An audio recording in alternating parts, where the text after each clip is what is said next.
안녕하세요. 내 안을 걸을 때 길이 보인다. 호도스 위드인입니다. 아침 출근길 엘리베이터 거울 앞에 섭니다. 머리는 어제와 같고 어제 입었던 셔츠와 비슷한 셔츠를 입었고 얼굴은 어제보다 조금 더 피곤합니다. 거울 속의 나를 잠깐 봅니다. 그리고 무의식적으로 머릿속에서 작은 계산기가 돌아갑니다. 어제 그 회의에서 내 발언 괜찮았나? 팀장이 답장을 늦게 했는데 내가 뭘 잘못한 건 아닐까? 그 사람은 벌써 승진했다는데 나는 왜 아직 이 자리에 있지? 엘리베이터 문이 열리기 전 그 짧은 시간 동안 나는 나에게 점수를 매기고 있었습니다. 누가 시킨 것도 아닌데 매일 아침 이 채점이 시작됩니다. 그리고 그 점수는 거의 매번 어제보다 낮습니다. 이상한 일입니다. 아무도 나에게 잘못했다고 하지 않았는데 나는 이미 나에게 미안해하고 있습니다. 생각해보면 우리는 하루 종일 무언가로부터 평가받습니다. 아침에 SNS를 열면 친구의 여행 사진이 있습니다. 내 일상보다 화려해 보입니다. 점심에 단톡방을 보면 누군가의 승진 소식이 있습니다. 내 자리가 작아 보입니다. 저녁에 인스타를 넘기면 모르는 사람의 집이 보입니다. 내 거실이 초라해 보입니다. 그리고 잠들기 전 우리는 조용히 결론을 내립니다. 나는 부족하다. 이 결론은 너무 익숙해서 우리는 그것이 결론이라는 것조차 있습니다. 마치 사실인 것처럼, 마치 객관적인 데이터인 것처럼 그냥 그렇다고 받아들입니다. 그런데 잠깐 멈춰서 한번 물어봐야 합니다. 내 가치를 도대체 누가 매기고 있는 걸까요? 언제부터 우리는 우리 자신을 평가하는 그 막중한 권한을 만난 적도 없는 사람에게 넘겨주었을까요? 화장품 회사 IT 코스메틱스를 매각한 1200억 원이 넘는 자산가가 된 제이미 컨리만은 자신의 책 월티에서 흥미로운 비유를 합니다. 자존감은 토대와 같고 자신감은 그 위에 지은 집과 같다고. 자신감은 외부에서 옵니다. 내가 어떤 일을 잘 해냈을 때, 누군가에게 인정받았을 때, 성과가 났을 때 자신감이라는 집이 멋지게 올라갑니다. 문제는 외부가 흔들리면 그 집도 같이 흔들린다는 것입니다. 성과가 안 나오면, 인정받지 못하면, 평가가 떨어지면 집은 금이 가기 시작합니다. 그런데 정작 우리는 토대를 만들어 본 적이 없습니다. 집만 계속 짓고 있었습니다. 더 높이, 더 넓게, 더 화려하게. 그래서 위태롭습니다. 작은 비판 한마디에 집 전체가 흔들립니다. 누군가의 무심한 표정에 벽이 갈라집니다. 잠깐의 실패에 지붕이 무너집니다. 리만은 고백합니다. 자신은 CEO가 되고 거대한 회사를 일궜지만 내면의 부족함은 단 하나도 해결되지 않았다고. 세상에 인정해준 그 모든 성취가 내 안에 그 작은 구멍 하나를 메우지 못했다고. 자존감은 새로 만드는 것이 아닙니다. 토대처럼 이미 거기 있는 것을 인정하는 일입니다. 우리가 무의식 중에 믿고 있는 가장 깊은 거짓말이 있습니다. 무언가를 이루면 그때 나는 가치 있는 사람이 된다.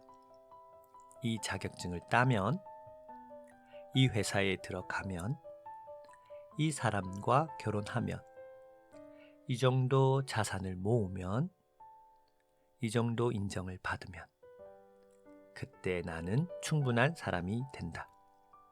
그래서 우리는 평생 그때를 향해 달립니다. 그런데 이상한 일이 벌어집니다. 그토록 원하던 자격증을 땄는데 일주일 만에 다음 목표가 생깁니다. 그토록 가고 싶던 회사에 들어갔는데 한 달 만에 더 좋은 회사가 눈에 들어옵니다. 그토록 원하던 집을 샀는데 1년 만에 더 큰 집을 부러워합니다. 도착하면 또 다른 도착점이 생깁니다. 이건 우리가 욕심이 많아서가 아닙니다. 이건 우리의 노력이 부족해서가 아닙니다. 구조의 문제입니다. 외부의 성취로 내면의 가치를 증명하려는 한 우리는 영원히 도착하지 못합니다. 마치 자기 그림자를 밟으려고 평생 뛰는 것과 같습니다. 빨리 뛰어도 잡히지 않고 더 빨리 뛰어도 잡히지 않습니다. 방향이 잘못된 것입니다. 심리학자 웨인 다이어는 그의 책 행복한 이기주의자에서 이렇게 말합니다. 우리는 외부 상황 때문에 불행해지는 것이 아니다. 그 상황을 바라보는 나의 생각 때문에 불행해진다. 같은 상황이라도 어떻게 바라보느냐가 모든 것을 결정합니다. 그리고 그 시선의 출발점이 내가 나를 어떻게 보고 있는가입니다. 여기서 우리는 중요한 질문 앞에 서게 됩니다. 내 가치를 매기는 채점관은 도대체 누구입니까? 지금까지 우리는 그 자리를 너무 쉽게 다른 사람들에게 내줬습니다. 상사의 한마디에 오늘의 내 가치가 결정되고, 친구의 인스타에 이번 주 내 가치가 결정되고, 부모님의 표정에 평생의 내 가치가 결정됐습니다. 그런데 한번 가만히 생각해 보십시오. 그 채점관들은 내 인생을 살지 않습니다. 내가 새벽에 어떤 마음으로 일어났는지 모릅니다. 내가 무엇을 견뎠고 무엇을 포기하지 않았는지 모릅니다. 내가 어떤 사람을 사랑했고 어떤 사람을 살렸는지 모릅니다. 내가 얼마나 자주 무너지지 않으려 애썼는지 모릅니다. 그 사람들은 내 인생의 표면만 봅니다. 그리고 그 표면만 보고 점수를 매깁니다. 그런데 우리는 그 점수를 받아들고 그래, 내가 그 정도구나 하고 조용히 받아들였습니다. 내 인생의 가장 깊은 곳을 본 적도 없는 사람들의 점수를 받아들고는 인정했습니다. 내 가치는 그렇게 결정되는 것이 아닙니다. 내 가치는 내가 정합니다. 이 문장은 자만이 아닙니다. 이 문장은 책임입니다. 남이 매긴 점수에 흔들리던 자리에서 내 점수표는 내가 쓰겠다고 결정하는 것. 그게 시작입니다. 오해하면 안 됩니다. 내 가치를 내가 정한다는 것은 나는 무조건 잘났어 라는 자기 체면이 아닙니다. 오히려 그 반대입니다.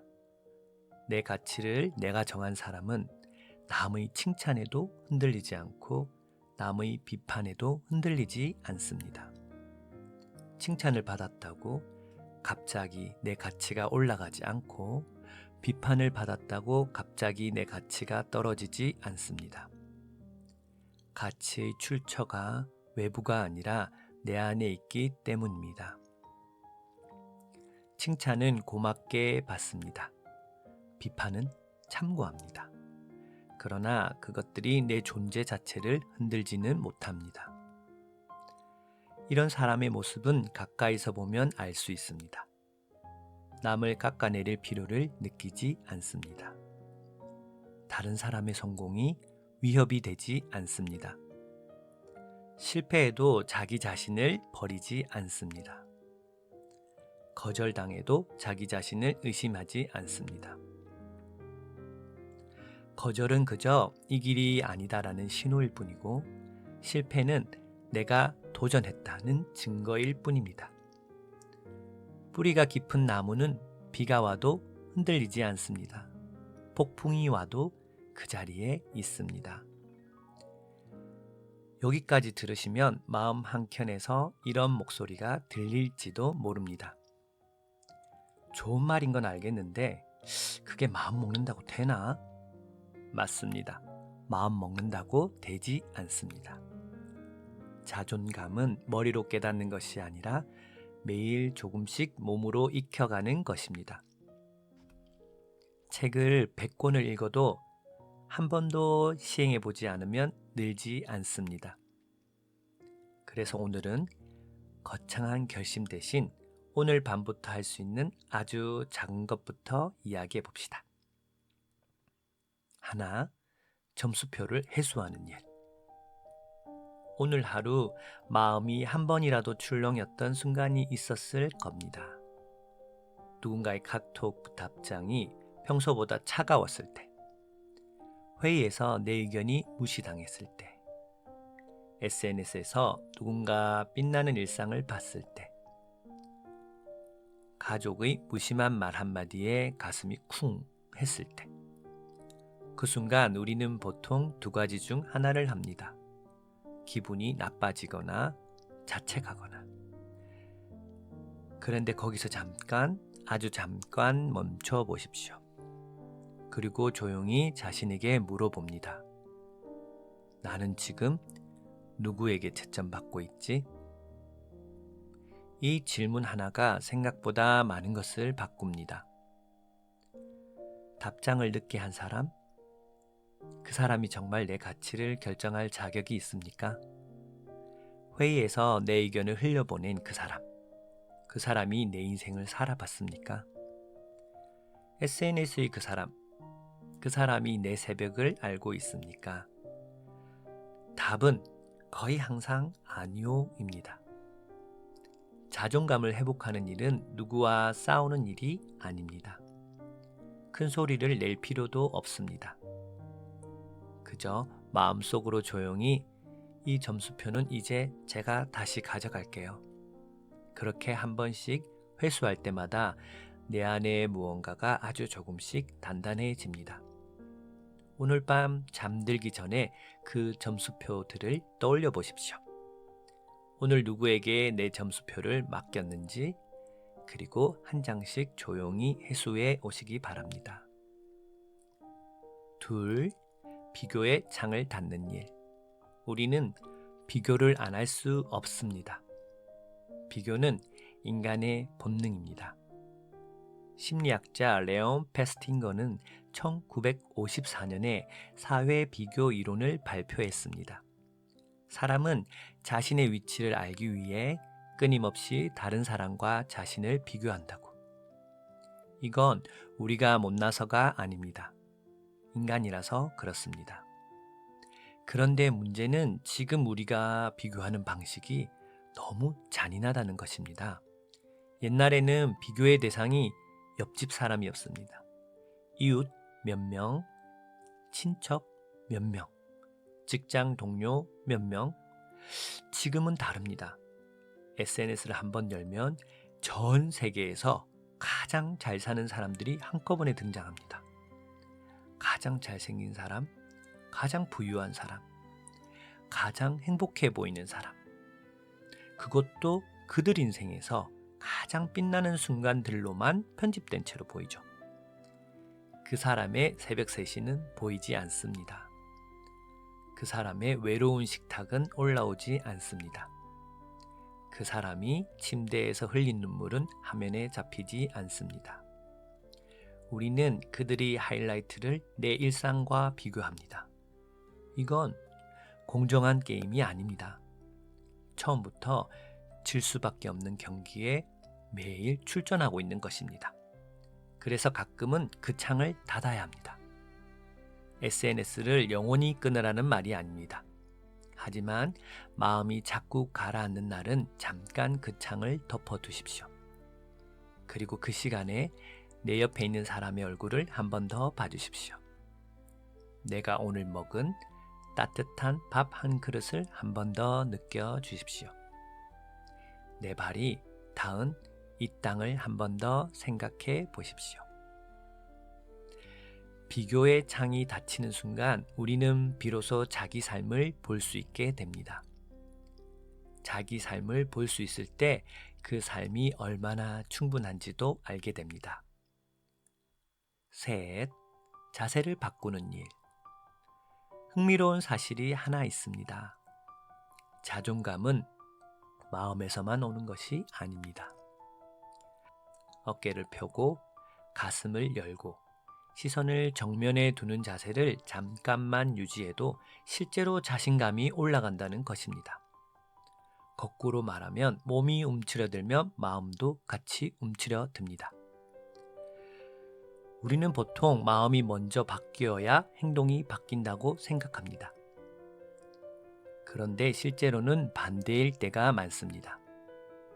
행동이 바뀌면 마음이 따라옵니다. 자세가 바뀌면 자존감이 따라옵니다. 거창한 변화가 필요하지 않습니다. 오늘 길을 걸으실 때 한 가지만 해보십시오. 허리를 펴고 시선을 정면에 두고 천천히 걷는 것. 땅을 보지 말고 정면을 보십시오. 어깨를 움츠리지 말고 펴십시오. 이상하게도 단지 그것만으로 마음이 조금 달라집니다. 그리고 또 하나, 말의 자세입니다. 우리는 자존감이 낮을 때 말끝을 흐립니다. 저는 그게 잘 모르겠는데요. 그냥 그러나 내 안에 단단함이 있는 사람은 다릅니다. 저는 이렇게 생각합니다. 그건 제 의견과 다릅니다. 저는 그렇게 하지 않겠습니다. 이 짧은 문장들을 떨지 않고 말할 수 있는 사람이 되는 것, 상대를 공격하지 않으면서도 나를 지킬 수 있는 사람이 되는 것, 그게 매일 조금씩 단단해지는 일입니다. 처음에는 어색할 수 있습니다. 그러나 한 번, 두 번 해보면 몸이 기억하기 시작합니다. 자존감은 그렇게 몸으로 새겨집니다. 오늘 밤 잠들기 전에 한 가지만 해보십시오. 하루 종일 나에게 점수를 매겼던 그 모든 채점관들, 그들을 잠깐 다 내려놓습니다. 그리고 조용히 내가 나에게 묻습니다. 나는 오늘 내가 보기에 어떤 사람이었지? 성과를 묻는 게 아닙니다. 인정받았는지를 묻는 게 아닙니다. 이루었는지를 묻는 게 아닙니다. 내가 내 양심에, 내 가치관에, 내가 되고 싶은 사람의 모습에 오늘 얼마나 가까이 갔는지를 묻는 것입니다. 그 답이 어떻든 그것이 진짜 점수입니다. 그리고 그 점수를 매길 수 있는 사람은 이 세상에 단 한 명뿐입니다. 나 자신. 내 가치는 내가 정합니다. 이 한 문장이 가벼워 보일 수 있습니다. 그러나 이 문장을 진심으로 살아낼 수 있다면 우리는 더 이상 흔들리지 않습니다. 남이 박수쳐도, 남이 등을 돌려도. 오늘 하루도 누군가의 점수표 앞에서 작아지셨다면 괜찮습니다. 그건 우리가 부족해서가 아니라 인간이라서 그렇습니다. 다만 오늘 밤부터 그 점수표를 한 장씩 회수해 오시기 바랍니다. 내 가치를 매길 수 있는 사람은 결국 나 한 사람입니다. 그 사실을 잊지 않는 한 우리는 어떤 폭풍 앞에서도 무너지지 않습니다. 저희 한 가지 바람이 있습니다. 여러분이 자신 안으로 깊이 뿌리내려 흔들리지 않는 단단함을 스스로 이루어 가시는 것입니다.